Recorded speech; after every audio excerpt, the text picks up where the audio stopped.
What's up, y'all? This is Muchilla, and you rocking with Muchilla's Reviews. So hit the hammer because you came through.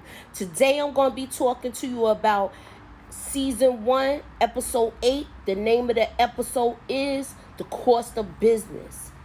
A lot of stuff done happened in this episode, y'all. And if you watching the episode, y'all know how much I love my Lulu. Oh, my Lulu, not my Lulu. Oh, Lord, not my Lulu.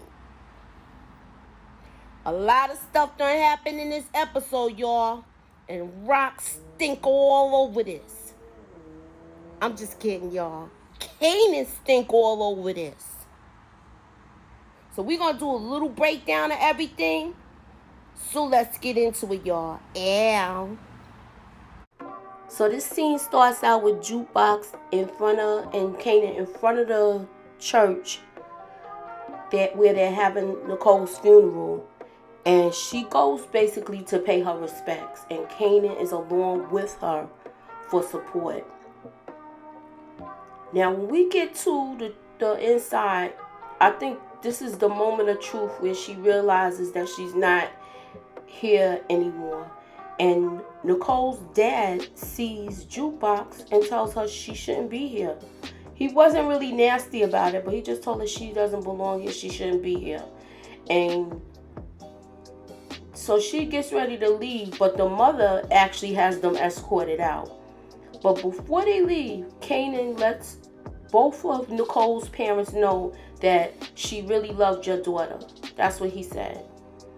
So when we get outside, she basically wants to go and be by herself to handle her business, and she splits up from Kanan. So Gabriel wants to give Juliana her daily ass whooping, and it goes sideways because Rock is in the cut.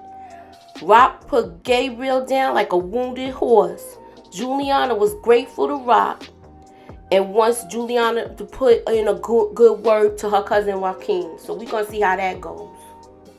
So Detective Howard and Detective Burke are finding all these bodies dropping from these blue tops that Kanan put out. And Detective Burke wants to assume that it's Rock and Unique's crew. So this is going to prompt him to dig around and do more investigating, Detective Howard. And he tells her that bad product is bad business. Burke wants to handle this like it's a murder. So basically she wants to charge whoever put out the product for murder. So we're going to see how that goes. So Rock asks Lulu what's today's mathematics. And he tells her that he's going to tap out of 5 because he's focused on other things. He also tells her that they don't even have enough product to put out because they losing their corners and stuff.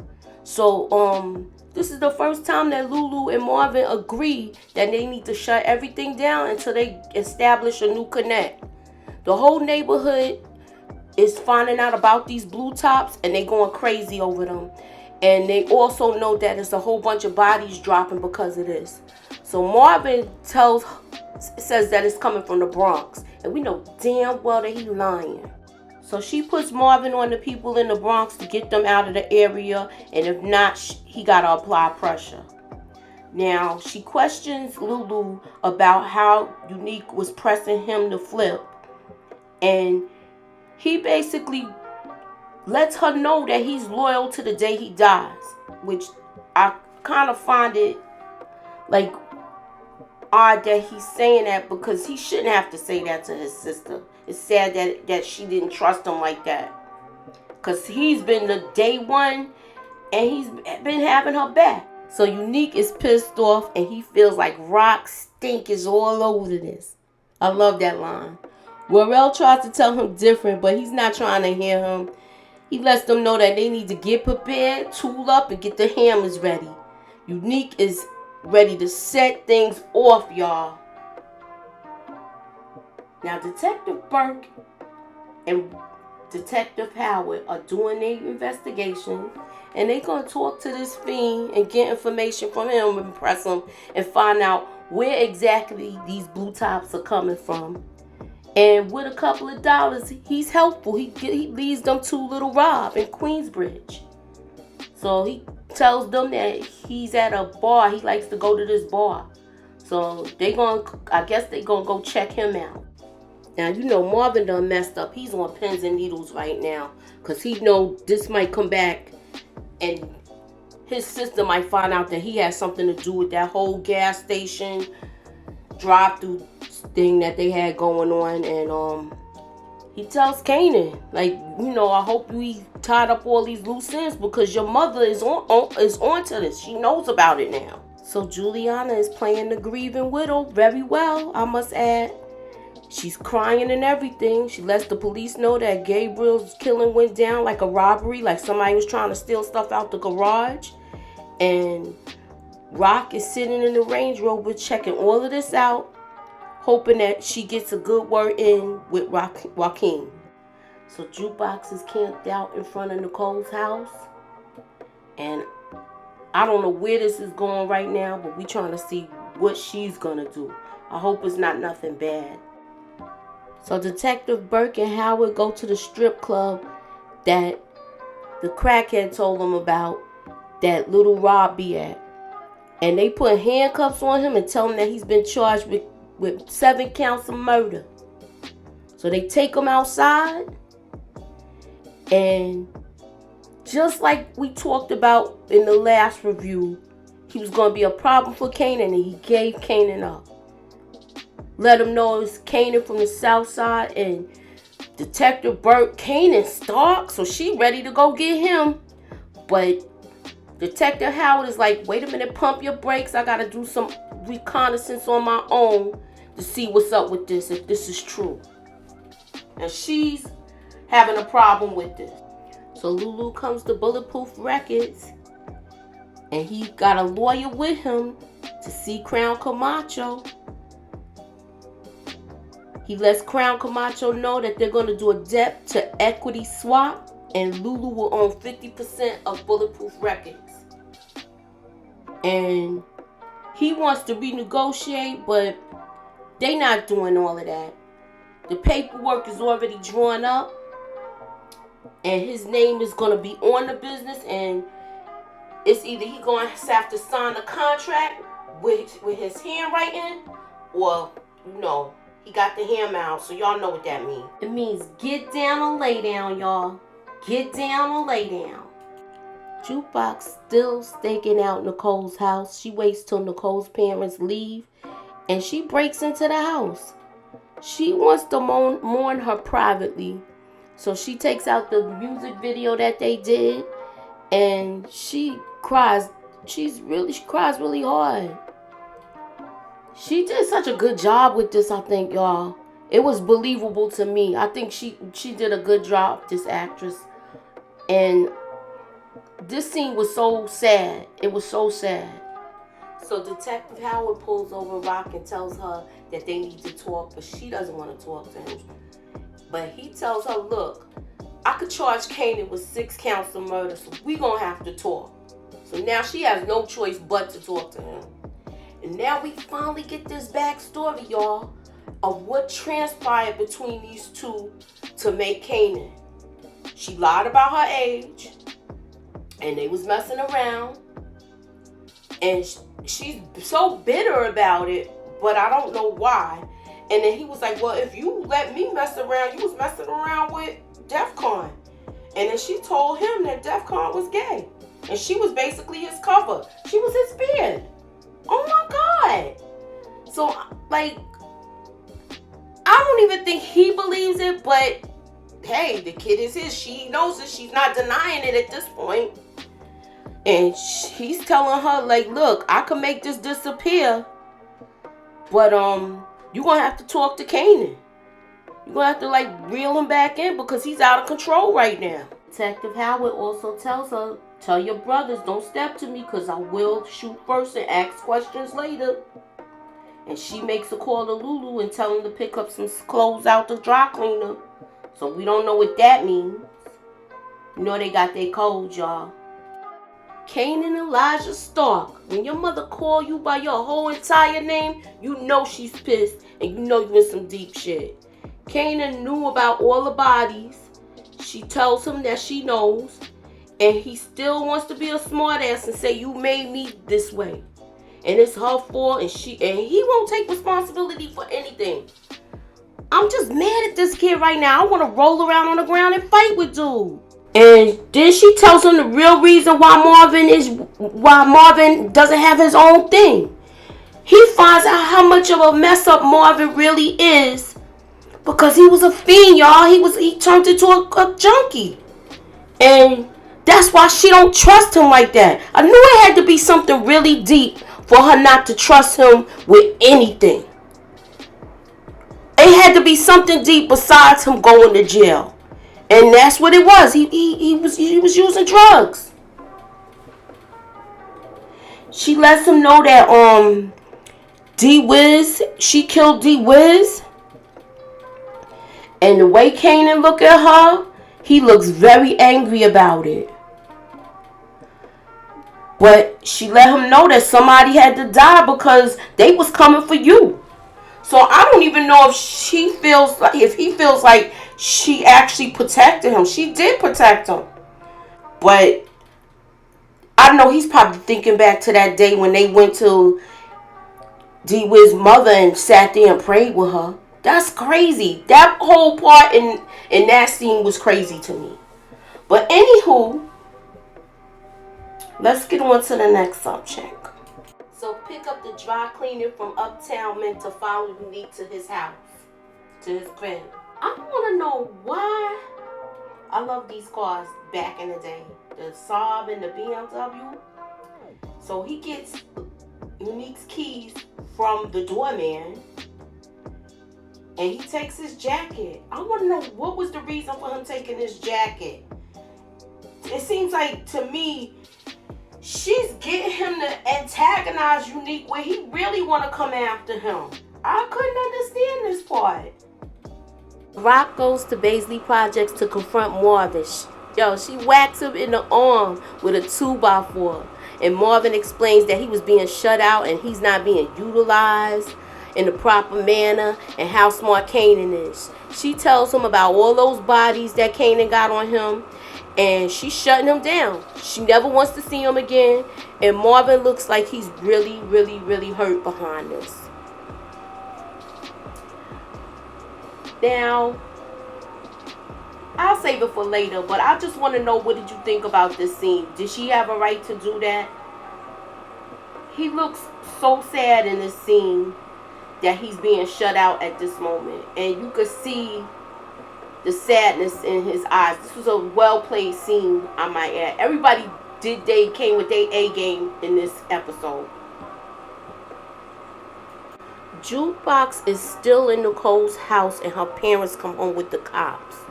Nicole's dad has some sort of empathy towards Jukebox right now. Her heart is hurting. Her heart is hurting now. But Nicole's mother feels no feelings for her. She doesn't care at all. Nicole's mom shows her the blue top and tells her to go back to her ghetto. And they arrest Jukebox, y'all. They arrest her. So I feel like the father really felt sorry for her because he knows that she's really mourning her and she feels bad. But the mother is so angry and she's so narrow-minded. She feels like her daughter was introduced to drugs by Jukebox, and it wasn't her. It wasn't her at all. Now, Kanan finds out that CPS picked up Davina and that the mother died. But you know the mother went down south and died. My question is this. Do you think that we'll ever see Davina again? And do you think that Unique killed Davina's mother? Let me know what you think in the comments. So now Lulu and Jessica are getting it in. I feel like at this moment, this is where he finds out and feels like she's an opportunist. She wants to do so much for Famous. She's not even mentioning his own niece. So I basically feel like I know she's very ambitious, but a little too pushy to me. She's worried about Famous' career getting launched and him doing more tours and stuff like that, and she's letting him know, how you think he got on in this stretching Barbito if it wasn't for that. And basically she called him a sorry ass. So I'm like, I think this is the beginning of the end of him and Jessica. Like he probably gonna mess with her, but he not gonna wife her or nothing like that. That's my opinion. Let me know what y'all think in the comments. So they're on their way back to the precinct, whatever precinct they're in, and they get a call over the radio to let Jukebox go. Let me know what y'all think. Do you think that Detective Burke put in a call? But to me, this scene is kind of questionable to me because she wasn't even booked yet. She's not even in the precinct. So how do they know that she was arrested? Now, I could see the father calling somebody, making a phone call, and getting her cut loose. But I'm having a problem with the way this was written. But other than that, I'm glad that they let her go and they let her go on her way, and she got basically a get out of jail free card. Do you think it was Detective Burke, or do you think it was Nicole's father that got Jukebox out of jail? Let me know what y'all think in the comments. Marvin goes to see Tony and he blows her back out. She trying to jam your boy up though. She trying to get Marvin to say that he sold her cocaine to her, but she's a desperate fool at the end of her ropes. Marvin, he figures it out and he not gonna let himself get jammed up. He leaves. He like, I'm not even dealing with all this, and he breaks out. Marvin even sees the undercover cops as he's leaving. They stick out like a sore thumb. At this point, you know I was clapping. I was clapping and I was happy that he peeped that out. But you know who else saw it too? Cause it's Tuesday night at the club. Symphony. So you know he gonna go right back and tell his boo Rock. Do you think Symphony is gonna go back and tell Rock what he saw? Leave your answers in the comments and let me know. Ow. With this scene also, the detectives, they want her to bring back a bigger fish, and she's letting them know the whole family sells drugs. So y'all, we might see this cat fight that I've been dying to see between Rock and Tony. Let me know what y'all think in the comments. I feel like Symphony's gonna go back and tell. I want to know if we're gonna have a cat fight. I want to also know if Symphony's gonna go back and tell. So Rock has her meeting with Joaquin, and it's going well in the beginning, but he needs some assurance that she's the right person to do business with. And he tells her that he's seen her meeting with Detective Howard, and Rock tells him, basically she tells Joaquin. So Joaquin and his people pull out guns and everything on Rock and her bodyguard. And she basically tells Joaquin what person doesn't have a cop in their pocket.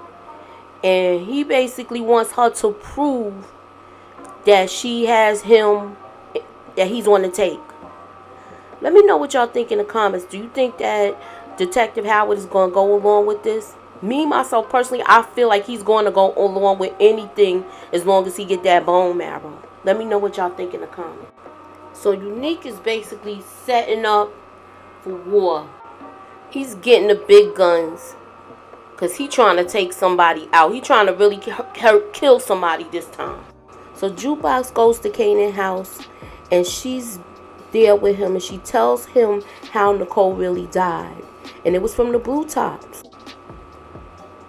She doesn't blame Kanan because basically Jukebox knows that Nicole stole the blue top out of her backpack. But Kanan has caused so much damage just trying to get into this game. Jukebox says she doesn't like the world that we live in. And I think at this moment, this is where things are starting to change, and we're going to start seeing the beginning of a change of her.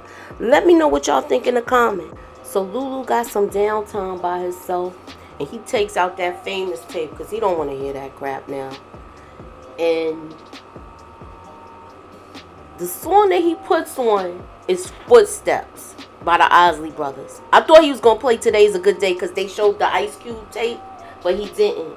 He gets a call from Rock, and she tells him batter up, but it's on the answer machine. He didn't even answer the call. He's basically taking time to himself.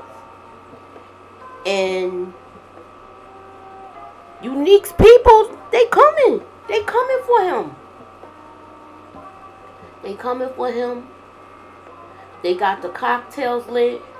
And Worrell is basically the leader of this crew that's trying to take him out now. Unique he don't do any dirt. He got soldiers for that. And he throws the first Molotov cocktail in the house. And the house is on fire, y'all. Lulu's shocked. He sees it. And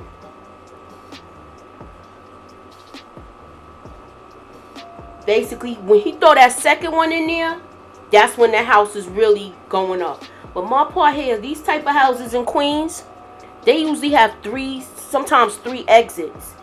The back door, and then like a basement if you have a basement. So he could have ran out the back door and they wouldn't even known he was in there. But you know, that wasn't in the cards for this. And I'm busy screaming my head off in here. Because you know I loves my Lulu. And they spray up the house. And Lulu shooting back. But now we see Marvin coming, y'all. And he coming. He's a soldier at heart. So he ready to get it on now. And he's coming. You know what he do with them cars, y'all. He trying to run dude over. But he don't make it down there because they start spraying his car. And he hits a parked car. So he's kind of jacked up for a minute. He didn't get hit, thank God. But he's kind of like shook up because of because of him hitting the car. But he goes inside. And he gets his brother. Even though they fight a lot, that's still his brother at the end of the day. He gets his brother. And I don't see any gunshots. I don't think he got hit. I think he inhaled smoke. I don't think he's dead. So that's my opinion with this. Let me know what y'all think in the comments. Do you think Lulu is dead? Not my Lulu. Not my Lulu, Lord. So that was my review of the Cost of Business. Let me know what y'all think in the comments.